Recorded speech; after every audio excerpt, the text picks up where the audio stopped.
ಪ್ರೀತಿಯ ಮಗುವೆ, ಪ್ರತಿ ಮುಂಜಾನೆ ನೀನು ಎದ್ದ ನಂತರ ಸೂರ್ಯನಿಗೆ ಮುಖ ಮಾಡಿ ಕೃತಜ್ಞತೆಗಳನ್ನು ಸಲ್ಲಿಸು. ಸೂರ್ಯನು ಈ ಭೂಲೋಕದಲ್ಲಿ ಜೀವಿಗಳಿಗೆ ಪೋಷಕನಾಗಿದ್ದಾನೆ.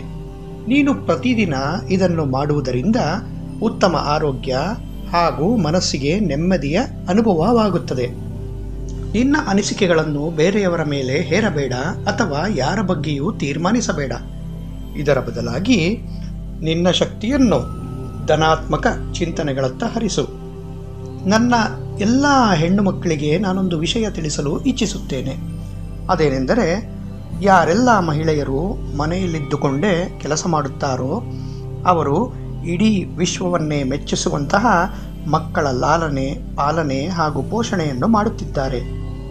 ಅವರ ಪ್ರಯತ್ನಗಳು ಸಾಮಾನ್ಯವಾಗಿ ಕಾಣಿಸುವುದಿಲ್ಲ ಮತ್ತು ಗಮನಕ್ಕೆ ಬಾರದೆ ಹಾಗೆಯೇ ಉಳಿಯುತ್ತವೆ. ಆದರೆ ಅಂತಹವರು ನಿಜವಾಗಿಯೂ ಹೊಗಳಿಕೆಗೆ ಪಾತ್ರರಾಗಿದ್ದಾರೆ. ಆದಷ್ಟು ಬೇಗನೆ ನೀನು ಜೀವನದಲ್ಲಿ ಬದಲಾವಣೆಗಳನ್ನು ಕಾಣುತ್ತೀಯ. ಹಾಗಾಗಿ ಇಷ್ಟಕ್ಕೆ ಸೋತು ನಿಲ್ಲದಿರು, ಮುನ್ನಡೆಯುತ್ತಿರು. ನನ್ನ ಆಶೀರ್ವಾದಗಳು ಸದಾ ನಿನ್ನ ಮೇಲೆ.